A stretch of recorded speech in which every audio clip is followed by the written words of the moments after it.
we go. What is going on, Cover One crew? Welcome back to the show. Hope everybody is good out there as per usual. I'm fantastic because we're diving back into week number 8, fantasy football start sit lineup advice. We are reaching the halfway point of the NFL season, which means every single contest now is going to be of some importance, especially if you're teetering or 500 record right now, teetering on making it into the fantasy postseason. It is very difficult right now, but we got lots of players to discuss, lots of teams and matchups. So let's start with those Arizona Cardinals. Rapid fire, like always, going up against the Baltimore Ravens, facing a very good Ravens squad right now. 5-2, the Cardinals, I mean, they're dropping off, and there's rumors that Kyler Murray could be playing. He's not playing this week, though. Josh Dobbs is still going to be the quarterback. 4 boom games, 100 points. I'm not trusting it this week. We saw what they were able to do versus those Detroit Lions last week and shut down that high-octane offense. Baltimore looks like they are rolling in the right direction. Dobbs, high-level risk. Demercado, low upside for me, even though he is getting volume upside. Don't like it. I'm going to look in another direction, and I recommend y'all do the same as well. He may find room in garbage time. I'm just not willing to bite my fingernails off until that happens. Ingram's no consequence right now in fantasy football. Marquise Hollywood, he does get a green on the revenge game because he's going up against the Baltimore Ravens. These guys love the revenge games, man. We could definitely see a touchdown coming to Hollywood. I don't mind starting him this week as well. 4 boom games for him. Rondale Moore, Michael Wilson, high risk and low upside for me. Not digging either one of these gentlemen this week, and Trey McBride is on the low upside because the Zach Ertz has moved to IR. Yes, I did like this rookie coming out of college, but this offense versus the Ravens defense, way too volatile for me to trust. I'll leave that for y'all if you decide to start any of those guys, man, outside of Hollywood. Atlanta Falcons taking on the Tennessee Titans. Desmond Ridder, mid-level risk.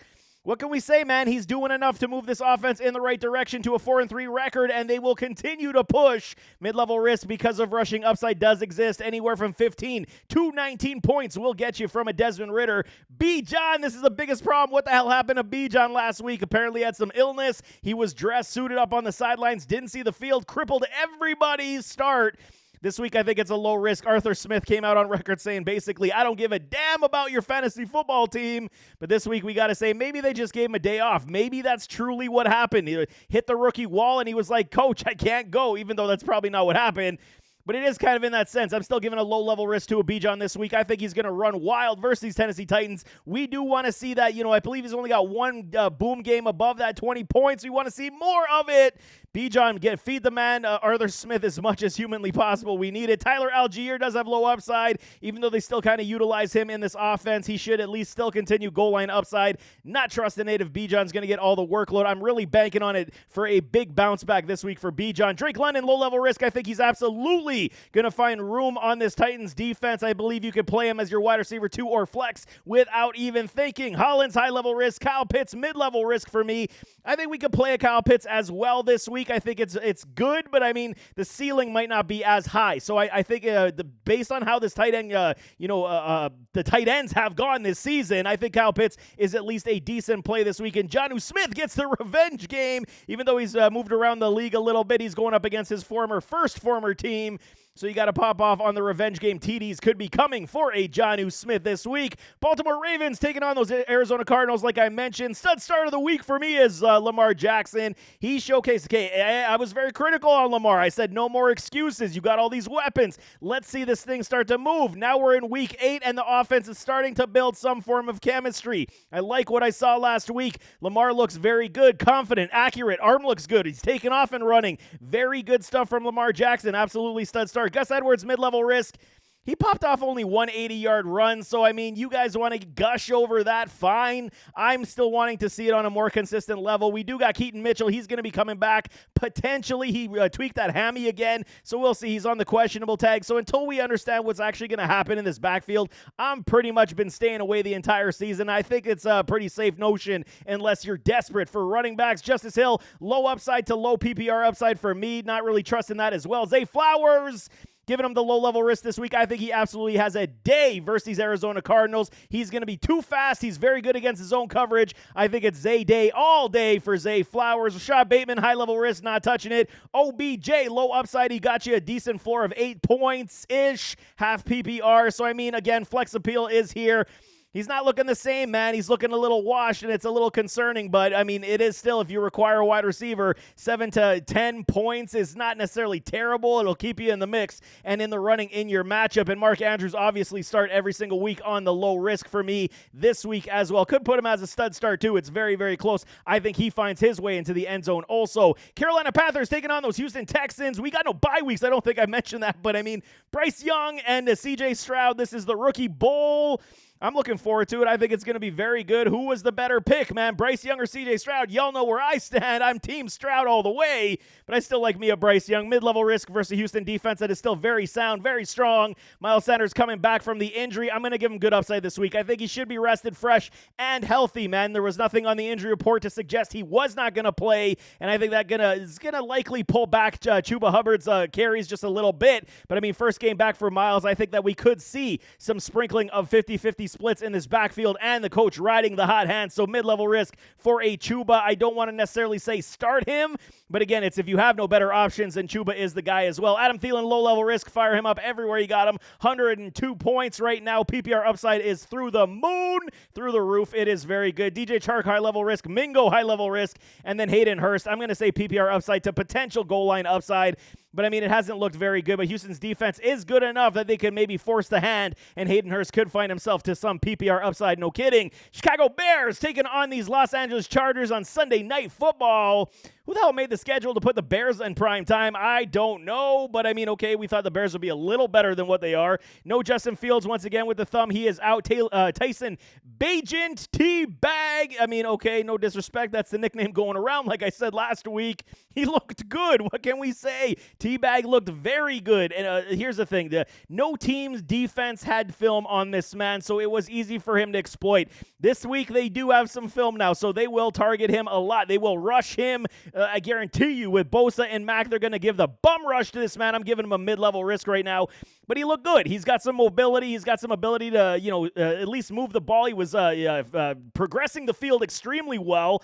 I mean, it was better than I had anticipated. So, Bajan mid-level risk, I would not play him, but I think a mid-level risk is here for anywhere from 12 to maybe 17 points once again this week. D'Onta Foreman, mid-level risk. Roschon is coming back from the concussion. Low upside for me. I still think this week it's going to be Foreman. He played too well last week, scored 3 touchdowns, 3 tutties. And, I mean, why would you take that off the field for Roschon? Even though Roschon is a good running back, they're going to want to nurse him back slowly, I want to assume. So I do believe this week we can still trust Foreman over a Roschon. I think Foreman, if there anything, is going to be goal line upside again. Potential good volume upside as well to keep Bagent upright in this offense. DJ Moore, mid-level risk. I don't hate it. It's not great. Ceiling has definitely fallen, but I think you could absolutely throw him in your wide receiver 2 or flex spot this week as well. Darnell Mooney, Tyler Scott, high-level risk for me, not trusting that this week. And a Cole Kmet, I'm giving him mid-level risk, but I do not like the upside. I really, truly don't. I called him a bust game this week on the previous show, and I think it's not going to be good. At best, I mean, he saves his day with a touchdown, then that's good news. If he does not find his way into the end zone, we could see something like 3 for 25, and I'm not good with that for the tight end this week. Not kidding at all, man. Cincinnati Bengals taking on the San Francisco 49ers, who have dropped 2 games in a row. Bengals coming off the bye week. They're going to be rested. Joey B said it's the best he's felt all season long with the calf injury. So get ready for these 49ers, who do give up a lot of points through the pass game. No kidding about that. Joey B, low-level risk coming off the bye. I absolutely love it. Think he's going to feed a Jamar Chase on the regular. Jamar Chase, obviously easy, low-level risk for me. Joe Mixon, mid-level risk, because the 49ers still do very well in the run game, run defense. So unless they start PPR upside to a Joe Mixon to inflate his statistics, I don't really see a great day coming from Joe. Obviously, we're desperate for running back, so you're probably starting him. But, I mean, caution the top-end point productivity, because I do not think it's going to be there this week. T. Higgins, man, finally, enough time has passed. His ribs should be at least 80% healed, you want to believe. And the way the 49ers absolutely get gashed in the back end, you got to believe Chase is going to see a lot of Ward. So Higgins could be roaming free this week. I think there's great upside for Higgins to finally have a bounce-back game of the season. Have not seen it since week 1. It's been a dreadful year for him. Only 33.9 points for Higgins. I think we could play him this week and fire him up everywhere you got him. Tyler Boyd will fall back down to the high-level risk. I mean, There is potential for PPR upside as well, but if Higgins is starting to ball out, I think he's going to take all the targets away from Boyd, and Irv Smith has been a non-player for us in fantasy football thus far. Cleveland Brownies taking on the Seattle Seahawks in Seattle. Long travel. PJ Walker is starting again. No Deshaun Watson. He's out with the shoulder injury once again. Kareem Hunt's still on the injury report. Jerome Ford still on the injury report with the ankle. David Njoku pops on with a knee. So we got a lot of injuries here in Cleveland after, they've been playing pretty well these past 2 weeks. We've had a shootout with those Indianapolis Colts this past week. PJ Walker's doing more than enough to at least game manage the script and keep this team, in the contest. Running the football is still going to be the MO. The Cleveland Browns training staff said they were encouraged by, Jerome Ford's rushing ability, even coming off the ankle. It said it was a low-grade ankle sprain. I'm trusting Kareem Hunt this week once again. I said last week we could play him. I think we could do it once more. I think Jerome Ford will be the spellback in this offense where Kareem Hunt's going to be the main attraction for volume. That's kind of how I'm seeing it. At least give him somewhat of a, game off, even though he will dress, maybe be a decoy of sorts. I think it's Kareem Hunt over Ford this week for me. Low risk for a Kareem Hunt. He could find his way into the end zone again and make us happy, with 15 points like he did last week. I'd be smiling ear to ear. Amari Cooper and Elijah Moore, low upside for me for both these men. Like I said, it's going to be very difficult to trust in Amari Cooper with a PJ Walker outside of deep shots and potential yak yard taking off to the end zone, making a house call for an Amari Cooper. It's going to be very tough for him to get a bunch of boatload of targets because it's an easy guard when you have a guy like PJ Walker who isn't the most accurate quarterback. He's got a cannon of an arm. He can take off and run. But, he's got to hit him with at least 8 targets and get him on point. So, for me, low upside, it does exist. I would look to a different direction if I could. Seattle's defense, especially with Witherspoon, he is like a Deion Sanders light, and he's going to be challenging. They got a great secondary in Seattle. Peoples-Jones, DPJ, and David Njoku, a high-level risk and injury risk, respectively. I'm looking elsewhere in start-sit for those guys as well. The Dallas Cowboys taking on the LA Rams. Everybody's criticizing Dak Prescott. I can put up my hand to that as well and say I've been very critical of Dak. I wanted to see a lot better. They did end, they coming off the bye as well, and before they went in, they started finally utilizing a Brandon Cooks. I liked what I saw. Be more balanced. Understand how to utilize this offense. Mid-level risk for a Dak Prescott because, at least the pass rush for the LA Rams is still pretty solid, and they will come after Dak. I just want to see it 2 games in a row, especially coming off the bye. They should be ready for this one. If they're not, it's completely on Coach McCarthy. Tony Pollard, low-level risk for me. Fire him up everywhere you got him. Dak, I think we could fire up in this contest as well, especially if they're going to constantly feed all the wide receivers on this offense. Will uplift this game for more balance. CeeDee Lamb, low-level risk. Fire him up. Brandon Cooks, mid-level risk. I think we could trust him again this week. It is something of a revenge game. He did spend some time with the LA Rams, but he's played for like 6 teams, so every week could be a revenge week for him. But I like Brandon Cooks this week as well on the mid-level. Taper off, the high expectations, but the, flex appeal is definitely here for me as well. Michael Gallup, high-level risk, not touching it, and Jake Ferguson, mid-level risk to TD. Upside does exist for this man, so I do not hate the play. But again, with the tight end spot, it's very difficult to get the high-end point productivity, but we could see a lot of Ferguson this week as well. PPR upside should be decent enough. Denver Broncos taking on the Kansas City Chiefs, and let's ride Russell Wilson. 5 boom games so far this year out of 7. Low-level risk, you can play them this week because the Kansas City Chiefs are going to be looking for blood in a divisional contest, and that means there is lots of potential garbage time upside here. No Nick Bolton for the Kansas City Chiefs. That's going to leave a gaping hole in the middle of the field. I think that Russ, you can absolutely trust him this week. It may not be great overall as a contest, but I think that Russ is going to at least attempt to continue to throw the ball to his man, Courtland Sutton, who is also a low-level risk for me. You can fire up both these gentlemen versus Kansas City Chiefs. I am pretty favorable on that as well. Javonte Williams, good upside for me as we're starting to see him get his football legs back, and the volume upside is here. Jaleel McLaughlin, you can fire up Javonte everywhere you got him as well. I think TD's going to likely save his day, but I think we're going to be in the round anywhere from 9 to at least 13 points, even if he doesn't find his way into the end zone. If he gets into the end zone, 15 should be the spot for Vontae. McLaughlin, medium risk. They might want to do the change up on this defense quite a bit. Use him in PPR. Use him as change of pace speed back. There is potential, but I don't like McLaughlin. I like Vontae more than McLaughlin this week. Jerry Jeudy continues to sit on my bench. I am not trusting it whatsoever. Similarly with a Mims and Troutman. Do not like it, not playing it. I'm going to go with Russ Wilson and Courtland Sutton and Javonte Williams this week. The Detroit Lions taking on the Las Vegas Raiders on Monday Night Football. Okay, I got to take a deep breath because they got a shellacking this past week from these Baltimore Ravens. Did not expect it. You thought Detroit was for real, and they got humbled in a very big way. Jared Goff did not look good. Who did look good? Jahmyr Gibbs. The coming out party for Jahmyr Gibbs did happen this past week. But Jared Goff back home on Monday night versus the Raiders, I think is glorious for all of us. Low-level risk, 2-stud start for Jared Goff. We could easily see 20 to 28 points for this man this week as he spreads the field. Jahmyr Gibbs, no David Montgomery likely this week. He is pegged to likely sit, even though they got him on the questionable tag right now. Jahmyr Gibbs would likely get the start once again. I don't want to go on the limb and say it's a low risk for a Gibbs because we know what Detroit does. They're going to confuse you as a fantasy manager. You still play Gibbs, but I'm going to say good upside rather than a low-level risk for me. Craig Reynolds, high-level risk. Amon-Ra St. Brown, stud start, man. He's going to carve up this Raiders defense massively on the PPR upside. J-Mo. Sorry, man, had to do it. You're not doing anything for us, high-level risk for me, until I see consistency out of this man for at least 2 contests. I am not trusting you, sir. You're still fighting your hands, and you're not getting open with separation. Not sure what the problem is. It's all to do with confidence, in my opinion, because the talent is definitely there. Josh Reynolds does still possess TD upside, where Sam Laporta, low-level risk, fire him up everywhere you got him, so unless you're desperate for wide receivers, then we can play a Josh Reynolds. Green Bay Packers taking on the Minnesota Vikings. Massive divisional contest here where the Vikings beat the 49ers and the Packers just keep dropping contests, and LaFleur, head coach LaFleur, is starting to feel his seat get a little warm.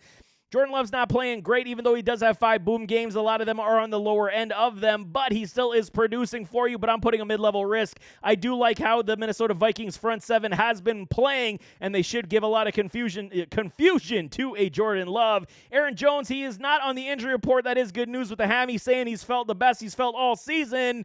I've heard that before, but I mean, we're going to play him, and then what? He's going to sit on the bench and give all the carries to A.J. Dillon? Is this what we're doing again? But if you got Aaron Jones, you got to fire him up. I'm putting it as a mid-level risk. Yes, he did play this past week. Got you, almost 8 points. So you got to believe it's going to be potentially here, but I think they're going to nurse him along, but they require a playmaker in this offense, so he could absolutely pop off. I'm just banking on the fact it could be a more balanced 50-50 split approach here. Mid-level risk for a A.J. Dillon as well. Good upside to a Romeo Doubs in the green. I like it this week as well. Doubs has been the most consistent wide receiver, week in, week out for this Green Bay Packers offense, and he's got everything chemistry-wise built with a Jordan Love. Jaden Reed, high-level risk, even though he caught himself a touchdown on a deflection. It was too fluky for me to lift you up at this point. Can't do it. Christian Watson, he got a scare with I believe it was a knee injury.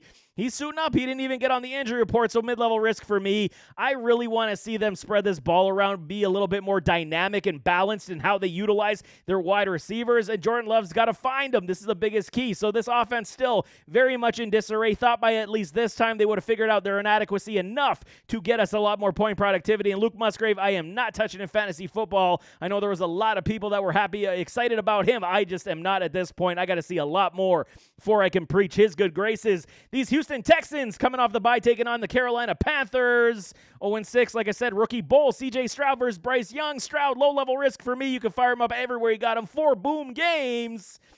The biggest problem we got now is this running back room. Dameon Pierce and Devin Singletary. Who the hell do we trust in this backfield? It is a very big problem. Pierce has not looked good in this offensive scheme at all. It is not his MO. Not looking great. Now they're going to potentially move more carries to a Devin Singletary to see if they can at least uplift this run game that has been completely stagnant so far this season. Low upside for a Pierce, where a mid-level risk to a Devin Singletary only because of rumor. I don't know this for a fact because we haven't seen it on the field yet. None of us have. But there is potential for volume to be going to a Devin Singletary side. And if that does happen, he is capable enough to get you some decent points. But I'm likely staying away pretty much from this running back room unless I absolutely have to. If I had to pick one today, I'm still going with Dameon Pierce for goal line upside, but the upside definitely is dropping down the board. Nico Collins, low-level risk for me. Fire him up everywhere you got him. He should bounce back in a very big way coming off the bye. No Bobby Trees, Robert Woods, so that means Noah Brown likely the next man up in this rotation. High-level risk for a Brown, not trusting it. Tank Dell coming back from the concussion on the mid-level risk for me. 2 boom games for this man. He should be nursed as well, you want to believe. I mean, are they going to just feed him with 8 targets in this contest and see what he can do coming off the concussion and the bye week? Don't really see it. You want to say a nice, 4 to 6 targets, get his football feet back. If he breaks one, he breaks one, but I don't think that's going to be the standard in this contest where Dalton Schultz, with a Bobby Trees is out, does get a low-level risk. There is high potential boom rate for a Dalton Schultz in this contest. Like it a lot. It is a good matchup for that man. Indianapolis Colts taking on these New Orleans Saints. Going to be a good one. I mean, the Colts are playing a lot better than I had thought they would this entire season. Even with the Gardner Minshew mania is definitely back. He got himself, over 28 points this past week. I'm going to give him a mid-level risk versus a defense that is still very solid and stout in these New Orleans Saints. I think you could play him if you're streaming quarterbacks if you had to, but there is potential for turnovers, obviously. With the way Gardner Minshew does play football. So, yes, take it with a grain of salt. Mid-level risk, I think, is very fair for Minshew this week. Jonathan Taylor, low-level risk, got himself 19 points this past week. He is back, y'all. JT only took him a couple weeks. They're going to continue to force feed him, where Zach Moss is dealing with an elbow and a heel issue. Right now, he is on the questionable, likely to suit up. Haven't seen anything that would suggest otherwise, but I think the tide is turning. We're going to start seeing a lot more Jonathan Taylor to help out a Gardner Minshew, set up that play-action pass, and it should move this offense in the pass game to my guy, Josh Downs. We are always down for Downs. Low-level risk, man. I told y'all this guy was a dynamo. He could absolutely be one of the better slot weapons in this league. That's how much praise I'm giving this man. Fire up Josh Downs everywhere you got. A mid-level risk for a Michael Pittman. The caveat here is he was complaining the fact that he was getting lack of target share, and he saved his day at the end with a long touchdown run, if I'm not mistaken. So I do believe that they're going to force feed a Michael Pittman. I'm only saying mid-level risk because going up against Marshawn Lattimore is no easy task. So we'll see how they do pepper Pittman. So temper those expectations as well, where Josh Downs should be roaming free. Mo problems. Continues for the tight end spot. We're not trusting that in Indianapolis whatsoever. Jacksonville Jaguars taking on the Pittsburgh Steelers. And they're like this ugly 5-2. I mean, they're not explosive. They're not dynamic. Outside of Travis Etienne running the football like a madman, this offense is kind of like, sputtering along, then boom, big play, sputtering along. That's kind of how you feel when you watch these guys play football. Trevor Lawrence, yes, he's got 6 boom games, but they are every single one of them on the lower end of the boom. He is not giving you the high upside we require at this point. 109 points. He's not terrible. He's not losing you fantasy matchups, but he's definitely not winning you fantasy matchups. If you do got better options on the wire, maybe take it this week, because the Pittsburgh Steelers defense is going to come after him a lot with a TJ Watt and company. I'm not kidding. They're going to be blitzing the hell out of this man. Mid-level risk for a Lawrence. Fire up Travis Etienne on the low-level risk. He's been far too good to downgrade in any kind of risk rank, man. We trust Etienne all the way. Tank Bigsby, high-level risk. I mean, he's not even sniffing the field. Calvin Ridley, Christian Kirk. What do? We go Christian Kirk over Calvin Ridley right now. There's nothing else I can say. 6 boom games for Kirk. The chemistry has been there with a Trevor Lawrence. Not sure what's going on with Calvin Ridley. Who's going to see a lot of Joey Porter this week? We could say it is Calvin Ridley, and Porter's been playing lights out this season. I'm going to say mid-level. There's going to be a contest where Ridley is going to absolutely break out of this funk. I don't know if it's this week, though. It's going to be a very tough task, especially going to Pittsburgh. Going to be a hostile environment. I like Christian Kirk, though. This man just seems to find his way open every single week, finds the ability to gain yards and score touchdowns. Absolutely fire up a Christian Kirk. Lower level, maybe flex play for a Ridley. Maybe I'm okay with. Outside of that, I don't really care for it, because he could likely, again, finish outside of the top 20 if the targets are not coming his way. Agnew, nothing. We're not looking there. And then Evan Ingram on the mid-level risk. There is TD upside here as well. I do like that as well. But, I mean, the past 3 weeks, Evan Ingram's floor has been capped almost at that 8-point threshold. So it's just under the boom threshold for tight ends, and it's just not good. You still got to play him because he does have good upside and good appeal. Unless you got a better option, I'm still going to likely suit up in Evan Ingram versus Pittsburgh Steelers. Kansas City Chiefs taking on these Denver Broncos. Like I said, big divisional game. This offense is such a crapshoot. At least we're starting to see a little bit of evolution from a Rashee Rice with good upside for me this week in the green. He's showing it, man. They want to find the, number one target on the wide receiver room that Patrick Mahomes can trust on a weekly basis. Rashee Rice is getting open. He's finding his way into the end zone, and every time you catch Mahomes passes in the end zone, he's going to look to your direction that much more. Low-level risk for Mahomes. Fire him up. Pacheco, easy. Fire him up. 5 boom games for Pacheco. He's having a good season, and I undersold his, abilities this offseason 100%. That one's on me. Almost 100 points for a Pacheco. He's looking good. But, Rashee Rice for good upside, like I said, in the green. And then Travis Kelce, low-level risk. You're firing him up. Everybody else, I'm staying away from. And Justin Ross, what are you doing, man? He's now on the NFL commissioner's list. He is not going to be playing football for the foreseeable future with his off-field issues. Just terrible news for my guy, Justin Ross. Don't like it whatsoever. I might have to jump off the bandwagon. Sorry, Ross. Tried my hardest to get you on the field. Just did not pan out. Los Angeles Chargers taking on those Chicago Bears on Sunday Night Football. And the Chargers, oh my goodness, do they need some assistance? Where's the killer instinct, man? When are we finally going to see it? Justin Herbert has been playing well. This entire team needs to figure it out. Coach Staley needs to figure it out. I don't know what the problem is. You got playmakers all over the field. Low-level risk once again for Herbert. He's just firing darts all over the field. Did not look good versus Kansas City Chiefs this past week in that second half, but I think a big bounce back versus the Chicago Bears is in order. Low-level risk. Austin Eckler did deal with a re-ankle sprain this past week, but he did finish the contest, so low-level risk for him as well. Fire both these gentlemen up. Josh Kelly, he did break free for a long touchdown. Don't foresee that coming again this week, as they should force feed in Austin Eckler on the regular. Stud start for a Keenan Allen. He did have kind of a game off versus those Chiefs. I think he bounces back in a very big way. He's been one of the best fantasy wide receivers all season long. 5 boom games, 111 points. Get ready for another 15 spot to come your way at minimum for a Keenan Allen versus these Bears. Josh Palmer is dealing with an injury. Haven't heard that he's going to miss his contest. It is a nagging knee injury. He's on the mid-level for me at this point. If you got him and he's playing, you fire up Josh Palmer because he is that guy. All his catches that he's making seemingly are coming back on penalty flags. I don't understand. He's making good catches. He's getting open, and he would be giving us 100 yards each and every week so far. So I do believe in a Josh Palmer. He is that good, and he's going to continue. So barring any health issues, obviously, of course. Q Johnston, high-level risk. Gerald Everett, injury risk as well. He's dealing with a hip injury. And then Darnell Parham, if Everett sits, would go to the low upside play, but I would not trust a Darnell Parham. Really, you're really banking on the touchdown upside for a Parham, where Everett would still kind of fit in that same mold, but at least has a little bit more PPR upside. I don't like this tight end room versus the Bears whatsoever. I'm rolling Keenan. I'm rolling Josh Palmer, Eckler, and a Herbert. Los Angeles Rams taking on the Dallas Cowboys. Matthew Stafford, mid-level risk. They're coming off a loss this week. They tried. They attempted. How are you going to deal with all these injuries in your running back room and think you can continue to win football games in the NFL going up against the Dallas Cowboys defense, which is rested? Micah Parsons is going to be coming with a bum rush on a Matthew Stafford as well. I don't foresee a lot of rushing upside from Darrell Henderson, Royce Freeman, Zach Evans, whoever the hell else they're going to put out there on the field. So it is going to be Matthew Stafford on his arm to at least move this ball and move this offense. Cooper Kupp and Puka Nacua, they are definitely low-level risks for me. You fire them up everywhere you got them. Darrell Henderson, again, you picked him up because you probably had a Kyron go on the IR. So if you got him, you got to play him because you probably have no other running back options. Temper those expectations as well. I don't foresee a lot of goodness coming from this run game. Tutu Atwell, low-level upside for me in the, in the yellow.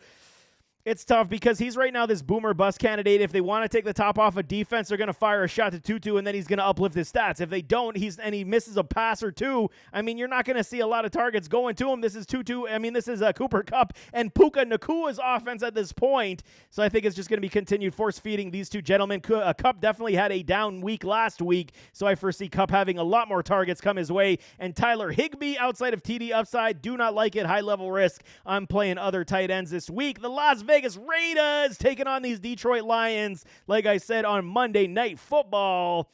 Biggest problem we got in this offense right now is Jimmy G playing. He's got a back injury. We got to see the injury report because it is on Monday Night Football. They will still have a practice on Saturday, so I will update y'all in the comments on what Jimmy G's status is going to be. But this is the biggest importance of this, man. If Jimmy plays and he's healthy, this uplifts everybody versus the Detroit Lions defense. Josh Jacobs would then go to a low-level risk. So I'm evaluating this on the fact that Jimmy G is going to suit up this week, okay? If he doesn't, this changes everything on this eval. But let's go with the fact that Jimmy G is going to start. So then I would say low-level risk for a Josh Jacobs. He'll be able to run free and bounce back from this past week's contest. Devontae Adams would have a low-level risk because we know Jimmy G is not afraid to force feed Adams on the regular. Jakobi Meyers, PBR upside, is definitely here. 5 boom games as he has been finding his way into the end zone. He's as safe as they come at this point for wide receivers as your wide receiver 2, 3, and flex appeal. Jakobi Meyers has been absolutely phenomenal. Hunter Renfrow may have played his last down this week as a Raider, so we'll see high-level risk. They just don't use him in this offense. And Michael Mayer, there is TD upside here for me. With a Jimmy G without, I really question the play. Again, the snap counts are going up for a Michael Mayer, which is positive news. So if Jimmy G plays, I think that's absolutely going to continue once again this week, and we could potentially trust him and fire him up in our tight end spot. But we got to see, is Jimmy G going to play or not? That's the biggest question mark that we do have. The Miami Dolphins taking on these New England Patriots, coming off a loss to the Eagles that absolutely trounced them. And the Dolphins came away with a lot of injuries, man. We had Raheem Mostert with the ankle questionable. Tyreek was dealing with a hip. He's good to go. Jalen with his back. He's good to go. So I'm firing up Tua. I'm firing up Tyreek. I'm firing up Waddle time without even thinking because they are the playmakers in this offense, in this track team. Raheem Mostert, they're suggesting that it is, an ankle issue, but he can still play through it, tape him up real nice, and then see what he can do. Haven't heard the fact that they're concerned that he's going to miss time. If he does, it likely will be Salvon Ahmed and Jeff Wilson. So Jeff is probably gone from your waiver wire, where Salvon Ahmed would be still likely there. So there would be a 50-50 split in this backfield if Raheem Mostert is likely to sit. So watch out for that as well, because then at least you could find your way to at least some volume upside, but then they could recreate the run with the short passes against Bill Belichick. And Belichick always plays Miami very tight in Miami, so definitely watch out for that. But I think Tyreek back in Miami, he's absolutely going to cook these New England Patriots on the big one. I like I like Waddle and Tyreek Hill, this week for these Miami Dolphins. Minnesota Vikings taking on these Green Bay Packers. Like I said, divisional big one. Kirk Cousins, okay. I said I was scared, okay? What do you want from me? I was playing the safe card. No JJ. How the hell was I supposed to know that Kirk was going to, dice up the 49ers defense and, Jordan Addison would break records as a rookie? This is what we saw, and I should have stuck to my word, and I apologize. But I did tell y'all to play Jordan Addison. Just told y'all to sit a Kirk Cousins. I didn't like it. So now, at least 50% on that is positive. But this week against Green Bay, you fire up a Kirk Cousins. I think he's absolutely figured something out with Jordan Addison. I told y'all going back to all those scouting reports, go and check out Jordan Addison's scouting report. I did. He was my wide receiver 1. This man's got talent for days, even without a JJ. Pulling coverage from his side, Addison is still going to be that guy. Low-level risk for Cousins, low-level risk for an Addison. TJ Hawkinson, self-explanatory. I don't even got to tell y'all, low-level risk for that man as well. The problem we see here is Alexander Mattison has not had a rushing touchdown this entire season. Is he going to get it versus Green Bay? I don't know, man. It just does not look good for Matty's top-end point productivity, but he could find himself with some decent PPR upside and check down appeal and over-the-middle spots. So maybe he finds his way into the end zone through the air once again. Just it hasn't been good for rushing upside for these running backs at this point. Cam Akers did see a little bit of more touches. Maybe he gets integrated in this offense a little bit more. Low upside for him. I am not playing Akers. You can start a Madison, but it is, again, you're going to be banking on the low floor, no high ceiling. Addison's going to blow up again. You got to believe, especially if Jari's not going to suit up again this week. We'll see. They did lose Savage, and I believe there was another one. His name evades me right now. And, Stokes, he's back to IR as well. So I think there's going to be ample opportunity for these wide receivers to move around. KJ Osborne still has the mid-level PPR upside for me. And Brandon Powell, at least he's getting some sprinkles of targets. Can't trust him outside of deeper leagues. 14 to 16 teams is the only place to play a Powell. New England Patriots taking on these Miami Dolphins. Mac Money Jones, he goes and beats my Buffalo Bills. And now he's back on the fantasy radar. Mid-level risk for me versus Miami's defense, who does give up a lot of points, except we got Phillips. He's going to be rushing Mac Money all day long, so there will be, good opportunity for the Miami Dolphins defense to stifle Mac Jones once again and make him look like he did at the beginning of the season. But I liked what I saw against the Bills. Ramondre was being utilized in the pass game a little bit more. So let's go back to that, Bill. It worked last year. Let's do that once again. Tell your offensive coordinator there to, do some checkdowns to Ramondre. Give us that big upside. Play Ramondre this week. I do like it a lot. Miami's defense is not necessarily stellar, especially if they start, checking down the ball to Stevenson. Zeke Elliott, low upside, and TD upside for him this week. Once again, he could find his way to goal line upside, but it's going to be very tough to trust. I would not play him. Parker, high-level risk. Juju, high-level risk, not playing it. Kendrick Bourne at least has some opportunity in the flex for me to say, yeah, we can maybe trust it against this Finns team. It's just very tough to trust week in, week out in this offense that is definitely not high octane. And TD upside for a Hunter Henry has not boomed since week 2. You got to feel like it's coming this week. They got to utilize the tight end spot. Yes, I do see, Mike Gesicki on the revenge game. I see you. But I think Hunter Henry there might be coverage going to Gesicki this week, and Hunter Henry could find his way back. It is very hard to trust, though, in this offense. No kidding about that. New Orleans Saints taking on those Indianapolis Colts, and Derek Carr, Captain Checkdown, is the new nickname for this man because he's feeding Alvin Kamara on the regular with straight checkdowns. 4 boom games since coming back from his suspension. Kamara's been absolutely lights out in this offense. Stud start once again for Kamara. He's going to absolutely torch these Indianapolis Colts, where Derek Carr got us 18 points last week, 4 boom games so far on the season.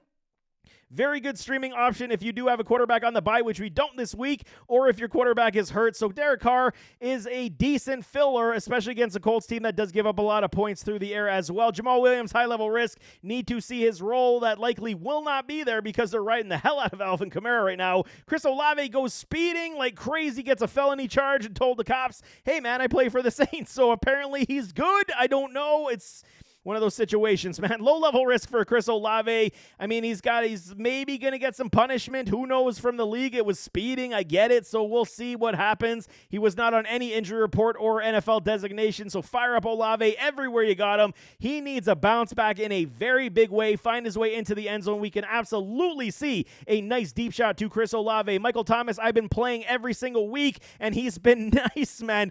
8 to 11 points every single week. You're not going to get the high upside at this point, but it's a very safe floor. It's like automatic points. It's like taking CMC in the, anytime touchdowns in, those picks. This is no different, man. You're going to get a good floor from my Michael Thomas PPR upside. I'm absolutely playing him once again. Low upside to boomer bust for a Rashid Shaheed. Very difficult to trust in on a week in, week out, but this is a contest where they could test him deep as well. We'll see what that does transpire. So, I mean, if you're desperately hurting for wide receivers or in deeper leagues, then we could maybe go for the upside play on a Shaheed. Outside of that, don't like it. Taysom Hill, mid-level risk. He's putting up points enough to trust now again for the tight end spot. I do like it because they are utilizing him again on the goal line also. Maybe that does get curtailed a little bit now that Jamal is back, but we will see this week as well. New York Giants taking on the New York Jets, the battle in New York, and it's going to be interesting. Tyrod Taylor is likely getting the start again because Daniel Jones is out with that neck injury. They liked how this offense is moving with a Tyrod. It is good stuff. He is still a high-level risk against this great Jets defense. I wonder what's going to happen. Low-level risk for Saquon. They're going to have to ride him extremely heavily in this contest to at least take pressure off Tyrod. Tyrod still throws one of the prettiest deep balls in the league. I mean, I'm a Bills fan. I watched Tyrod for many, many years.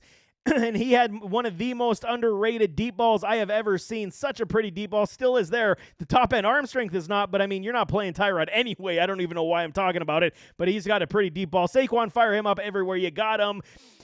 For the wide receivers, again, we're still at this point where we just got to go for target share upside. That's all we're doing. We can't trust anybody else outside of a Darius Slayton, who does have low upside appeal because PPR upside is there, and a Wan'Dale Robinson mid-level risk because he is starting to get that target share. Hodgins is out. Paris Campbell is out. We cannot trust it whatsoever. So if you're really looking for these wide receivers, I would say it's Wan'Dale over a Slayton at this point, but I'm not feeling very warm and fuzzy about it. I would likely keep him on the waiver or on the bench at this point. Darren Waller is still dealing with a hammy, but he's starting to look good, and Tyrod has fed him on the regular. Jets do not cover the tight end very well, so you got to believe they're going to at least try to pepper him with some targets, at least short safety blanket stuff from Tyrod to at least try to move this offense. I'd start a Darren Waller as well. New York Jets taking on the New York Giants. Zach Wilson, the Cougar Killer. Okay, they're coming off the bye week. They look good. Everybody's all happy, that Zach Wilson's got this team to 500. He's game managing this offense enough to allow his defense to ball out. It feels like the entire team is rallying behind a Zach Wilson, which is good for the Jets. You're not trusting it in fantasy football, though. Mid-level risk for a Zach Wilson. Breece Hall, on the other hand, we're absolutely firing him up in this game. Low-level risk. Another week to rest that injured, recovered knee. It's good stuff. Dalvin Cook, high-level risk. You're not touching it. This could be the last time we see Dalvin in a Jets uniform as he's looking to potentially get traded. But, what'd you go to the Jets for anyway? You knew Breece was there. You knew that they were going to give him the ball. I don't understand. It was just like a free paycheck, and now he's complaining, hey, I don't get the football enough. You knew what you were doing, sir. I don't blame you because you got paid. I'm just telling you, I know what you did, so don't be telling me you did otherwise. Low-level risk for a Garrett Wilson. I think versus the Giants defense, Garrett is going to have a day, and this is good stuff, man. Zach Wilson, like I said, is doing more than enough to at least keep this offense moving in the right direction. I think this is one of the most comfortable games I felt to play a Garrett Wilson than I have in several weeks. Lazard Gibson not playing, and Tyler Conklin on the low upside, PPR upside, definitely not really there to trust. Tight end is so hard this season. If you're in an absolute pinch, then maybe you do it, but I'm looking elsewhere other than a Tyler Conklin. Philadelphia Eagles fly, taking on the Washington Commanders, the Commies. Okay, they are, again, 6-1. They go and they beat the Fish, and they look good. What else can you say? The only problem in this offense right now is it seems like Jalen Hurts just can't support as many as 3 wide receiver options in this offense. It's A.J. Brown. He's the standard. Low-level risk each and every week. He's breaking records for most 125 yards in the past 5 or 6 games. He's balling, grown-ass man. But Dallas Goedert has been taking a lot of the target share from a man, I am stumbling with my words today. Devonta Smith, excuse me. Dallas Goedert's taking a lot of targets from Smitty. I'll just say it that way. But I'm saying now we're going to see the flip a little bit. Yes, we've seen Smitty dropping passes. Yes, he was dealing with some ankle issue. I think he'll be good this week. He's kind of, fighting himself right now in his own head. I think this is the week where they're actually going to try to get Smitty back on track. Good upside for Smitty. Play him. A.J. Brown, play him, obviously. Dallas Goedert, I still believe we can play him because at least the target share is there enough for him to get into the end zone. Also, low-level risk for Jalen, obviously. And then DeAndre Swift, I'm calling a big bounce back as he was under 10 points this past week. I definitely see him running wild in this offense this week. Pittsburgh Steelers taking on those Jacksonville Jaguars. Small hands Pickett. Mid-level risk. At least he's moving this offense. All it took was Deontay Johnson over the middle, take some pressure off, relieve the, safety blanket. He needs it. He looked better this past week. Am I trusting Pickett? No, I am not. But am I trusting Najee? No, I am not. But if you have to, there is TD upside for a Najee Harris this week versus the Jaguars. I absolutely do believe if they get close to that 5-yard line, they're going to, again, try to pound it in with a Najee, and he could at least potentially save your day with 12 points. Let's hope. That's what we're hoping for each and every week now. If Najee gets us 20, then we're celebrating with champagne. At this point, we're 9-12, and I think we're smiling with Najee because I know a lot of y'all, I got Najee on a few teams too. He's killing all of us, and he's almost like I'm debating whether or not I can play him every week. This is one week I think touchdown upside is definitely there. Jaylen Warren, low upside. I'm playing Najee at this point over Jaylen. Don't like the upside for Warren right now whatsoever. Kenny Pickett, George Pickens, low-level risk. Fire him up, man. He's been doing the business every single week. You just chuck the ball up in his direction. He's making plays. Deontay Johnson came back from his IR stint, and he has got PPR upside in the green. Absolutely love it. Still no Pat Freiermuth, so there is no tight end option. Darnell Washington is not doing the business, so you're moving on outside of that. Pittsburgh Steelers versus these Jacksonville Jaguars should be very interesting. San Francisco 49ers taking on the Cincinnati Bengals. Biggest thing we see right now, Brock Purdy in concussion protocol. And he practiced at some limited capacity today, and I just don't understand what they're doing. So clearly, Sam Darnold, they do not feel comfortable. Kyle Shanahan does not feel comfortable playing him. So they're going to try to rush Brock Purdy back through this concussion protocol. I still got to put him on the injury risk because this will change everything in this offense. So if Brock sits, I'm leaning to that direction that he's going to sit. If he plays, then it's good news anyway. If he doesn't, then CMC obviously still the low-level risk because they're going to lean upon him. He's a man possessed. He can do whatever he wants on this field each and every week, and he's paying us back with big boatloads of point totals. So even with a Sam Darnold, McCaffrey should not hinder his performance whatsoever. Brandon Ayuk, no Debo, so Ayuk is going to be the wide receiver one in this contest. Low-level risk with a Brock Purdy, with a Sam Darnold to curtail that back to a mid-level, I want to say, and likely would put him on my bench this week if you got better options. Absolutely. Juwan Jennings, mid-level risk. I mean, he looked good last week. He was catching passes. You want to see him at least, move the ball a little bit more into that mid-range, 15 to 20 yards, more than those 5 to 10-yard outs. I want to see a little bit more from Jennings in that respect, but we'll see if Sam Darnold can even force feed that as well, because I do believe if it is Darnold, we're going to see a lot of George Kittle and Christian McCaffrey. If it is Brock Purdy, we could see Ayuk and McCaffrey and some Kittle, so that's kind of the option that we do see right now. So without Purdy, I'm benching Ayuk. I'll start Kittle. If Purdy's playing, you can play CMC, Ayuk, and Kittle. Ronnie Bell just here for shits and giggles because he should be able to at least find the field because no Debo is there. But, I mean, they'll be simplified offensively with a Sam Darnold if he does suit up in this contest. Seattle Seahawks taking on the Cleveland Brownies. Seahawks look good, but, I mean, the Browns' defense is definitely going to be – they had the one letdown this past week versus those Colts. You know they're going to be ready to play the Hawks, even though they're playing in Seattle. Long travel for them. Geno on the mid-level risk. I think this defense is going to give him trouble. They're going to give him fits, man. They're going to be rushing. Myles Garrett is playing unbelievably well right now. Legitimately could be in the league MVP conversation, not just defensive player of the year. He's playing that well. Geno mid-level risk. Don't like the top-end appeal. I'm literally saying we could see 10 to 13 points from Geno, and that's it, because unless they get the run game going to some levels of efficiency, I don't foresee Geno, doing. Everyone's going to see the recency bias and say, well, if Minshew can put up 28 points, why can't Geno? It's a week-to-week league, y'all, and they will be ready for Geno this week. I'm calling 12 to under 15 points this week for Geno, as this defense is going to come really hard on this offense and this pass game. Kenneth Walker III was dealing with an injury all week, low-level risk. He was cleared. You fire him up everywhere you got him, because he has been way too good to put on your bench, even versus a very good Cleveland Browns defense that is at least somewhat gashable on the ground. We can trust Walker over Geno at this point. Zach Charbonnet, high-level risk unless Kenny goes down. You guys know this. DK ended up sitting last week, a late decision for him to sit. This week, we got to say, bounce back. They require kind of that bully in this contest to, keep the defense honest, and that's what DK is. He is that bully. Start feeding DK on the regular, and I think it will go very well. Low-level risk for me. I'm trusting DK this week. Lockett pops on the hamstring this week. Mid-level risk, I think it's going to be Jackson Smith-Njigba Day and DK Metcalf once again. Like I told y'all last week, I would have rather seen JSN hit on my bench than trust him and then say 3 points are on the board. Now at least we understand. We knew JSN's got talent for days, just not seeing the target share. Week 8, halfway point of the season for rookies that have got extreme talent, usually come to pass. I think JSN is going to now start to see that minimum 4 to 6 targets per week and see what he can do. If Lockett does sit, that's an absolute uplift for a Jackson Smith-Njigba. Noah Fant, high-level risk. Don't like it, not trusting it. Never have in the Seattle's offense, to be honest with you. Tennessee Titans taking on those Atlanta Falcons. Will Levis is pegged to start this week. First start of his NFL career. No more Ryan Tannehill. He's still dealing with that ankle injury, and the Titans are basically on fire sale. If they lose this contest to the Atlanta Falcons, get ready for everybody to be traded on before the Tuesday deadline. If Will Levis manages to win, maybe they change the tune, but I mean, high-level risk for Levis. We'll see what he could do. He's got a cannon of an arm for all y'all that don't know his game.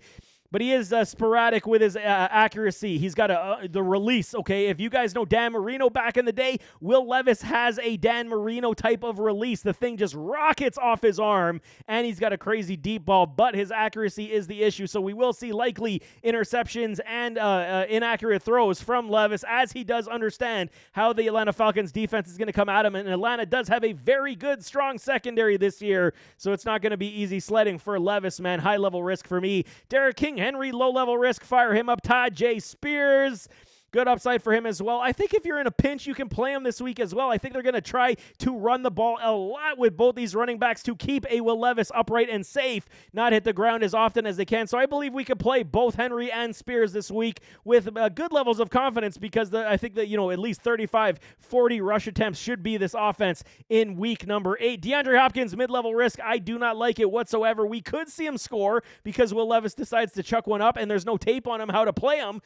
But I just don't trust it whatsoever. Hopkins has been up and down all season long. He's likely on the trade block as well. Don't like it in this offense. I'm going to say no, pass, mid-level risk, even if he does do something. I'm not liking it. Treylon Burks coming back from the injury because they're coming off the bye as well. Got another week of rest. Low upside for Burks as he gets his football legs back up underneath him. I think there's greater potential for Burks to have a day than there is for Hopkins this week, but we will see. I don't really care for a lot of this weaponry in this offense outside of Henry and Spears. But, if you need a wide receiver to play, Burks does possess a lot of good upside because he does have that field stretching ability where Hop not so much anymore. Westbrook-Akeen, high-level risk, and Okonkwo not touching that all season long, and that definitely does continue. Last one I got is the Washington Commanders, the Commies, taking on these Philadelphia Eagles, and Sam Howell's about to get sacked, 25 times in this game. Okay, go back and watch the tape. Everybody's criticizing Sam Howell. He's breaking records for most sacked quarterback in NFL history. I understand. It's not his fault. He's not holding the ball too long every single time. Yeah, some of it's on him, but this offensive line is not blocking for him either, hence why he's getting sacked like a madman. Mid-level risk, I fully expect a lot of turnovers coming. I believe the last time they played, they played this year. One thing I didn't check on my research, I do believe they played, but if I'm wrong, I'm wrong. Sam Howell is going to be very difficult for him in this contest regardless, either way, and they got a Byard on this defense. He should be suiting up in this game. If not, we'll see him next week, but this defense is going to have more than enough to go after Sam Howell. The front seven is very stout enough to as well, lock down a Brian Robinson. Mid-level risk only because there is still TD upside, and they will push the volume key with this guy as well. So B-Rob, I would play him again. I think if you're looking for the floor to be, again, the 8 to 12, I think there is good opportunity here for B-Rob, but you're not going to get likely unless he breaks one or gets multiple TDs. You're not going to see a lot from B-Rob. We saw what they did with Mostert last week. I fully expect the same. So absolutely, if you got a better option than B-Rob, I think you play him. If you don't, you're going to get likely anywhere from 7 to 12, and you're just going to have to eat it this week, just how it is. Antonio Gibson, PPR upside in the red. Because the ground game may not be going, they may try to recreate it through the short dump screen passes and Texas routes with an Antonio Gibson. So PPR upside in the red is here. It's only you got to have the kahunas to play him. I don't think I do it this week because the Eagles are very strong, but there could be some garbage time appeal as well. There is no kidding about that one also. Terry McLaurin, Scary Terry, low-level risk. He's finally finding that chemistry with a Sam Howell, so I think he's the safest option at this wide receiver core right now as we sit today, while Curtis Samuel is dealing with a foot injury, so you definitely got to watch out for that. If he sits, we finally may see Jahan Dotson play football. And of course, the Philadelphia Eagles secondary has not been stout, and they are beatable through the air as well. They do give up a lot of yards. So if Samuel does not play, Dotson gets an uplift to my start in my flex. If Samuel is playing, we can continue to keep Dotson on the bench until we see brighter days. But Logan Thomas, mid-level risk also, because at least his floor is decently safe for 6.5 points to 8 points each and every week with a Sam Howell. But there you have it. That is week number 8 starts at lineup advice. Last week was weird, man. A lot of weird things went down. I think we kind of see the league kind of flip back a little bit this week to what we normally see and know. But it's a week-to-week league. Every single week we can predict what we can predict, but we can't see the future as much as I saw the future last on Thursday Night Football with Dalton Kincaid scoring touchdowns. So you're welcome to all y'all that started them. But nevertheless, as always, don't forget to hit that like button, hit that subscribe button, jump in those comments, give me your thoughts. Who you guys start sit? You do need some start sit lineup advice, throw them in the comments. I should say it that way. I will definitely answer y'all back because we need to get those wins. But we'll see you next time. I am out.